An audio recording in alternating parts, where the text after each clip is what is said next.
Hello friends, PRK স্টুডিওর পক্ষ থেকে আমাদের ইউটিউব চ্যানেলে তোমাদের সবাইকে জানাই স্বাগত। ফ্রেন্ডস, রাজ্যে ন্যূনতম মাধ্যমিক পাস যোগ্যতায় 35,000-এর অধিক শূন্য পদে ICDS কর্মী এবং সহায়িকা পদে তোমাদের নিয়োগ করা হবে এবং এই নিয়োগ করা হবে পশ্চিমবঙ্গের জেলায় জেলায়, অর্থাৎ পশ্চিমবঙ্গের 23 জেলার মহিলারা এই পোস্টের জন্য আবেদন করতে পারবে। এই ভিডিওর মাধ্যমে আমরা জেনে নেব ভ্যাকান্সি ডিটেল, অর্থাৎ শূন্য পদের যাবতীয় তথ্য, শিক্ষাগত যোগ্যতা, বয়সীমা, বেতন, আবেদন পদ্ধতি, নিয়োগ প্রক্রিয়া এবং আবেদনের সময়সীমা। প্রত্যেকটা তথ্যই তোমরা ভিডিওর মাধ্যমে পেয়ে যাবে, তাই ভিডিওটি অবশ্যই প্রথম থেকে শেষ পর্যন্ত দেখো। এবং ফ্রেন্ডস, চ্যানেলে প্রথমবারের মতো ভিজিট করলে অবশ্যই চ্যানেলটিকে সাবস্ক্রাইব করে পাশের বেল আইকনটি ক্লিক করে দিও। তো চলো ফ্রেন্ডস, বেশি সময় নষ্ট না করে আজকের ভিডিওটি শুরু করা যাক। তো দেখো ফ্রেন্ডস, রাজ্যে বিপুল সংখ্যক ICDS কর্মী ও সহায়িকা নিয়োগ হবে এমনটি ঘোষণা করেছিলেন রাজ্যের মাননীয় মুখ্যমন্ত্রী মমতা ব্যানার্জি। সমগ্র রাজ্যে প্রায় 35,000 অধিক শূন্য পদে ICDS কর্মী এবং সহায়িকা পদে তোমাদের নিয়োগ করা হবে এমনটাই ঘোষণা করেছিলেন রাজ্যের মাননীয় মুখ্যমন্ত্রী মমতা ব্যানার্জি। তবে এই ICDS কর্মী এবং সহায়িকা পদে নিয়োগের জন্য বেশ কিছু তোমার যোগ্যতার মাপকাঠি রয়েছে, সেগুলোও কিন্তু আমরা স্টেপ বাই স্টেপ জেনে নেব।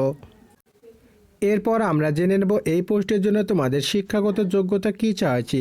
তো দেখো ফ্রেন্ডস, এর আগে অর্থাৎ 2024 সালের আগে ICDS সহায়িকা পদের জন্য তোমার ন্যূনতম 8 পাস যোগ্যতায় আবেদন করা যেত। অর্থাৎ ফ্রেন্ডস, তুমি যদি ন্যূনতম 8 পাস করে থাকো তাহলে কিন্তু তোমরা ICDS সহায়িকা পদের জন্য আবেদন করতে পারতে। কিন্তু এই বছর অর্থাৎ 2024 সালে কিন্তু তোমাদের ICDS সহায়িকা পদের জন্য তোমাকে ন্যূনতম মাধ্যমিক পাস করতে হবে, অর্থাৎ মাধ্যমিক পাস যোগ্যতায় তোমরা ICDS সহায়িকা পদের জন্য আবেদন করতে পারবে। এবং ফ্রেন্ডস, তোমাদের বলে রাখি, ICDS কর্মী পদের জন্য যদি তুমি আবেদন করতে চাও তাহলে এক্ষেত্রে তোমাকে ন্যূনতম অবশ্যই HS পাস করতে হবে বা উচ্চ মাধ্যমিক পাস করতে হবে, অর্থাৎ উচ্চ মাধ্যমিক পাস যোগ্যতায় তোমরা ICDS সহায়িকা পদের জন্য আবেদন করতে পারবে। এছাড়াও ফ্রেন্ডস, তুমি যদি গ্র্যাজুয়েট কিংবা উচ্চশিক্ষিত হয়ে থাকো তবুও কিন্তু তোমরা এই পোস্টের জন্য আবেদন করতে পারবে। এরপর আমরা জেনে নেব এই পোস্টের জন্য তোমার বয়সসীমা কী চাওয়া হয়েছে। তো দেখো ফ্রেন্ডস, তুমি যদি জেনারেল ক্যাটাগরির প্রার্থী হও এবং তোমার বয়স যদি মিনিমাম 18 বছর হয় এবং ম্যাক্সিমাম 45 বছর হয় তবে তোমরা এই পোস্টের জন্য আবেদন করতে পারবে।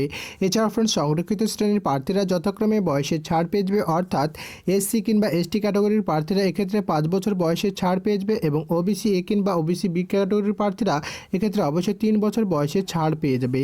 এবং ফ্রেন্ডস, তোমাদের বলে রাখি, এই বয়সসীমাটা নিয়ে কিন্তু বিভিন্ন ওয়েবসাইটে বিভিন্ন রকম দেখাচ্ছে, অর্থাৎ কোনো জায়গায় তোমার এই বছর দেখাচ্ছে ফ্রেন্ডস অবশ্যই জেনারেল ক্যাটাগরির প্রার্থীদের বয়স হতে হবে অবশ্যই 18 থেকে 35 বছরের মধ্যে। তো এটা নিয়ে ফ্রেন্ডস আমার সত্যতা যাচাই করা হয়নি ফ্রেন্ডস, অবশ্যই তোমাদের এটাও জানিয়ে দিলাম। অফিসিয়াল ওয়েবসাইটে যখনই তোমাদের বয়সসীমাটা ক্লিয়ার করে দেবে তখনই কিন্তু তোমাদের ভিডিওর মাধ্যমে জানিয়ে দেবো। এরপর আমরা জেনে নেব ফ্রেন্ডস তোমাদের বেতন কাঠামো কী রয়েছে। তো দেখো ফ্রেন্ডস, তোমাদের বলে রাখি, ICDS সহায়িকা পদের জন্য তোমার স্টার্টিং বা মিনিমাম বেতন রয়েছে অবশ্যই 6,300 টাকা এবং ফ্রেন্ডস ICDS কর্মী পোস্টের জন্য তোমার মিনিমাম বেতন বা স্টার্টিং বেতন রয়েছে ফ্রেন্ডস অবশ্যই 8,350 টাকা। এরপর আমরা জেনে নেব এই পোস্টের জন্য তোমাদের অ্যাপ্লাই মেথড কী রয়েছে। তো দেখো ফ্রেন্ডস, এক্ষেত্রে তোমাদের বলে রাখি, তোমাদের আবেদন করতে হবে অবশ্যই অফলাইনে, অর্থাৎ অনলাইনে তোমাদের আবেদন গ্রহণযোগ্য হবে না। এক্ষেত্রে তোমরা ফ্রেন্ডস অবশ্যই তোমাদের নিকটবর্তী SDO অথবা BDO অফিস থেকে ফর্মটি কালেক্ট করবে। তারপর ফ্রেন্ডস ফর্মটিকে ভালো করে ফিল আপ করবে। তারপর ফর্মটির সঙ্গে প্রয়োজনীয় ডকুমেন্টস সেলফ অ্যাটাস্টেড করে তোমরা অ্যাটাচ করে দিয়ে ফ্রেন্ডস অবশ্যই তোমাদের নিকটবর্তী BDO অথবা SDO অফিসে জমা করে দেবে। এরপর আমরা জেনে নেব তোমাদের সিলেকশান প্রসেস কী রয়েছে।